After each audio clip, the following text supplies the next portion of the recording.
Hey, welcome back. It's me, the Anime Dad, here to talk to you about the top 5 Straw Hats. Now, in terms of strength, in terms of fighters on the crew, I want to talk about the top 5. We know we have the Monster Trio and the Weakling Trio, but I want to know, will there be an evolution of that as we move towards maybe the Monster Trio to the Fab 5 or something like that? Because, ever since we're getting new members into the crew, there's that always talk about, well, that top 3 monster trio of Luffy, Zoro, and Sanji still be the same now that Jinbe's come in. So instead of getting into that debate, I want to talk about the top 5. So obviously, we're going to know who the top 4 members are. So it's who's going to take that last spot. So just stay tuned. I'm going to briefly talk about each of the members of that top 5 fighters, and then who I think will be in the last slot, or who are some of the contenders and who they're going to be. If you think that there's somebody else that needs to be in the top 5, let me know in the comments below. Let's have a little conversation who you think that would be for the top 5. Okay, so first off, let's get it started. Obviously, number 1 in that top 5 with Fighters of Crew is Luffy. We know he's a monster. He's way ahead of his crew, I think, personally. I don't think it's close. I know there's always that argument between Luffy and Zoro, who would be the strongest. But after Wano, so if you're in the anime, you know that Luffy, it seems like he's pretty much further ahead. For those in the manga, you will understand when I say that Luffy is much stronger, I think anyways, than Zoro. And not to say that Zoro is weak or anything. It's just that Luffy right now he's the man right now, right? It's his crew. It's the Straw Hat crew, so it's not even close. Just thinking all the feats that he's done, the fact that he can get into Gear 4th. Once he gets into Gear 4th, it's pretty much, it's gonna be a problem when he gets out, right? Now that he's learning that special form of armament hockey with the Rio, where it's actually, creating that force within the person and creating a physical reaction without actually hitting something, that is just crazy, right? So that puts him leagues above anybody else. So anybody who's watched the anime, you see what happened when he was in Udon as he was training. So he's learned that now, so he's gotten a lot stronger. So I mean, Luffy's number 1. There should be no argument there. Number 2, Zoro. Zoro has Enma. Zoro has the durability and the endurance, right? So there's a lot of feats that Zoro's had. Zoro's really strong.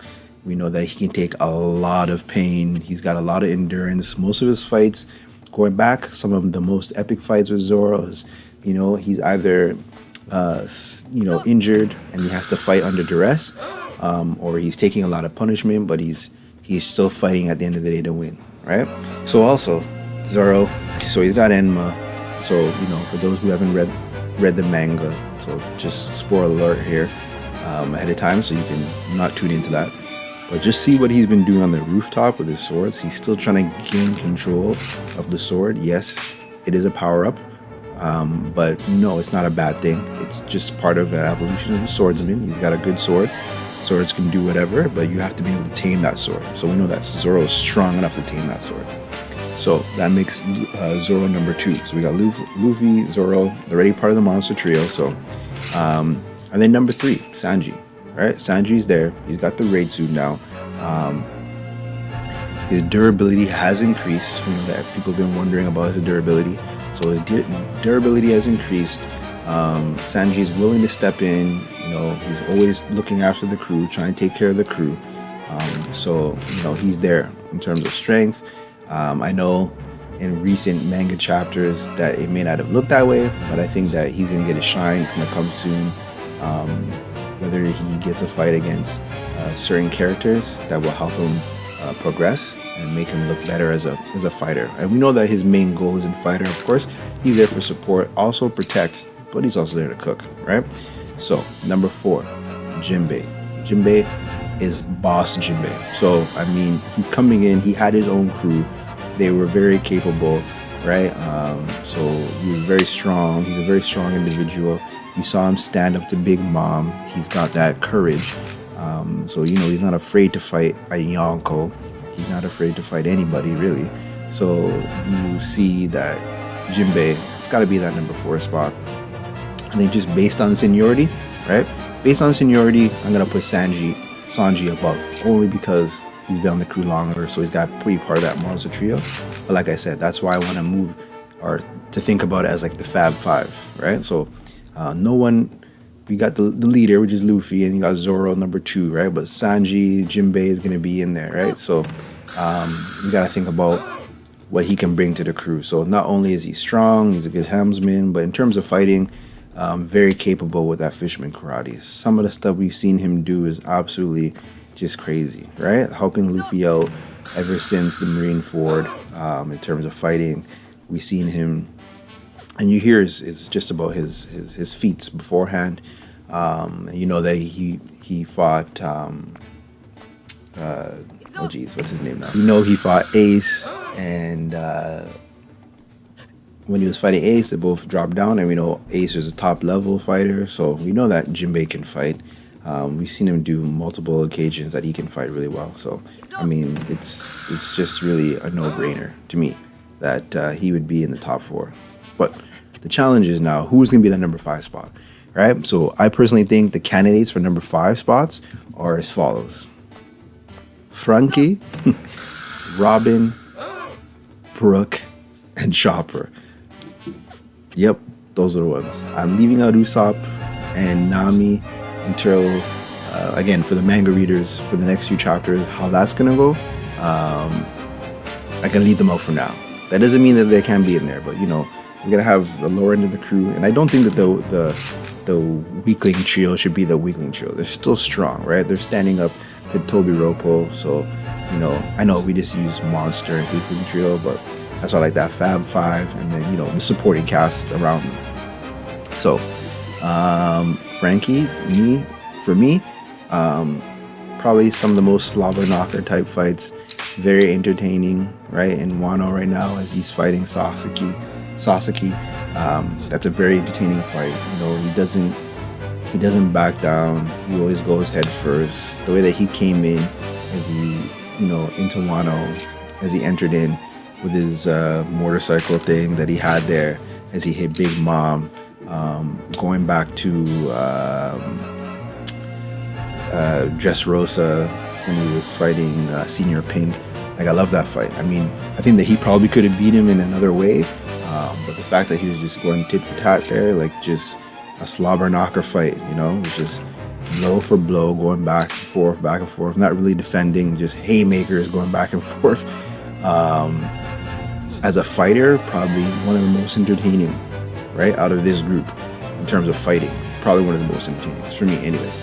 So for me, Franky would be, you know, definitely in that 5th spot. And, you know, if you think about the fights that he's had, I mean, not anything major, but he's always winning, right? And it's not like he always puts up a good fight.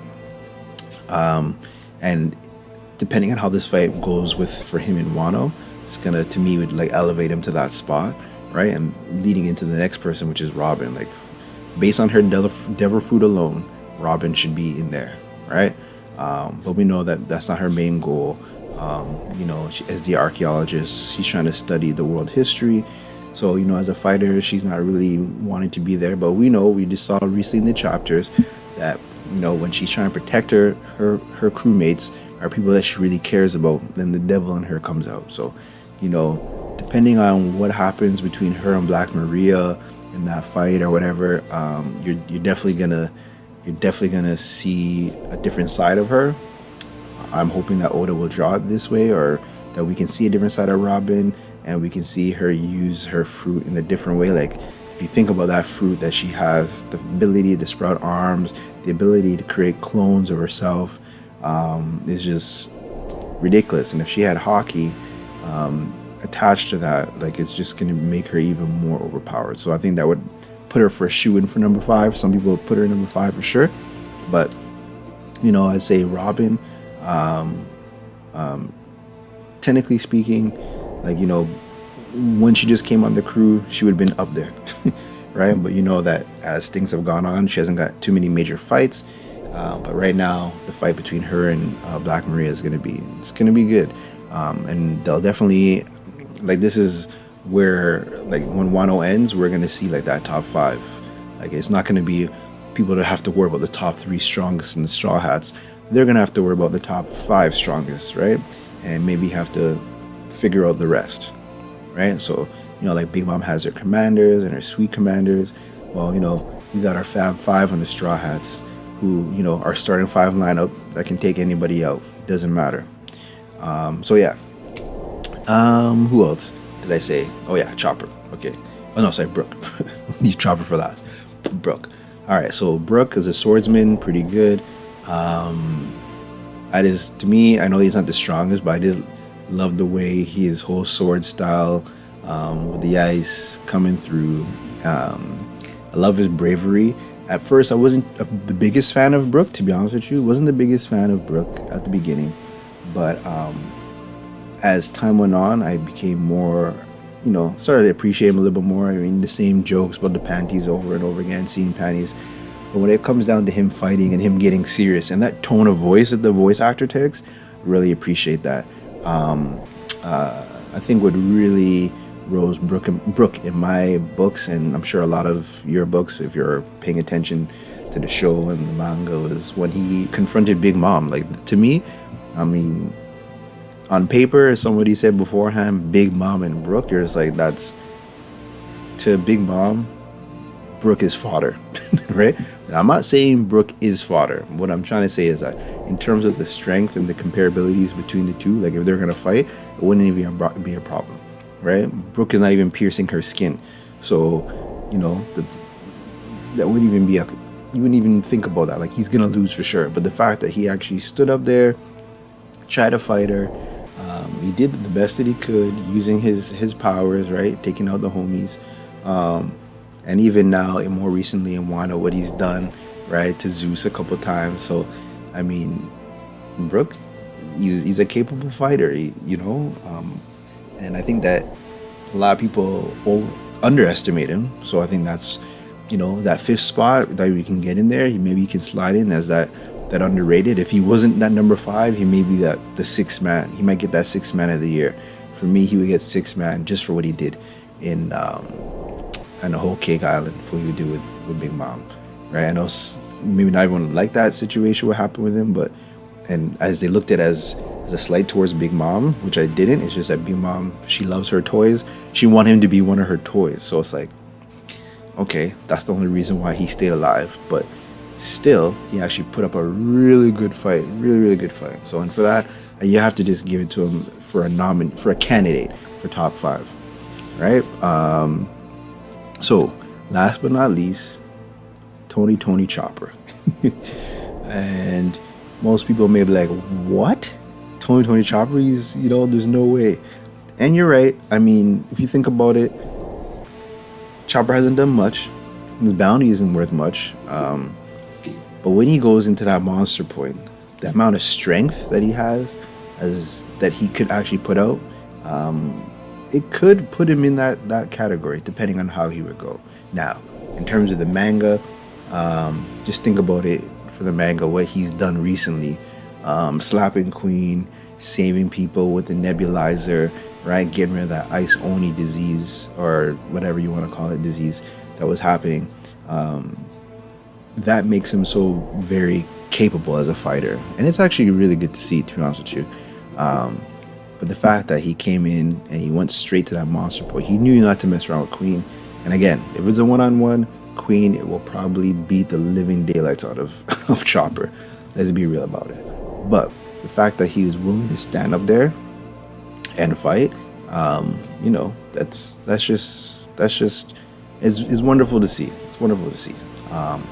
So I mean, in all actuality, it's gonna be Franky or Robin, right? But just Brook and Chopper, honorable mentions. And again, not left to say like Usopp couldn't get in there with his observation hockey, blooming, and the fact that he took a headbutt from Alti straight to the head, cracked his skull, but he's still up and still moving around.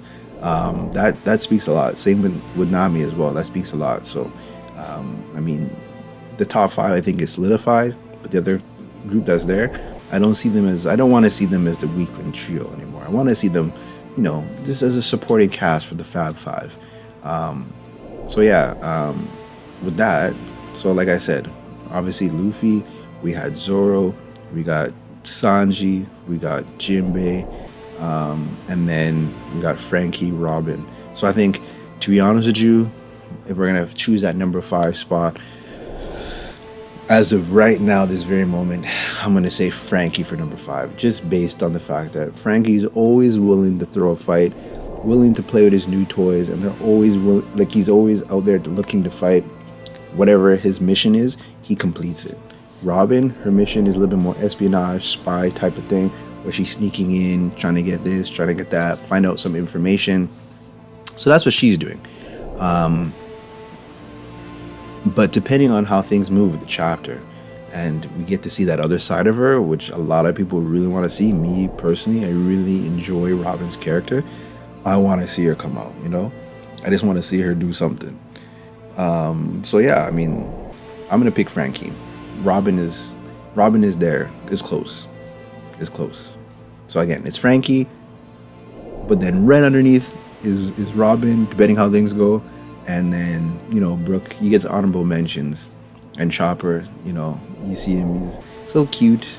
But, I mean, at the end of the day, when he turns into Monster Point and he lays the smackdown on somebody, he's being serious, right? So, I want to know what you guys think, right? So, whatever you think your top 5 in terms of strongest Straw Hats, maybe for other reasons that I have mentioned, please write it in the comments below. Let me know what you thought about that and what you thought about the video. All right, until next time, I'm DAD, and that'll be it. Sign it out. Take care.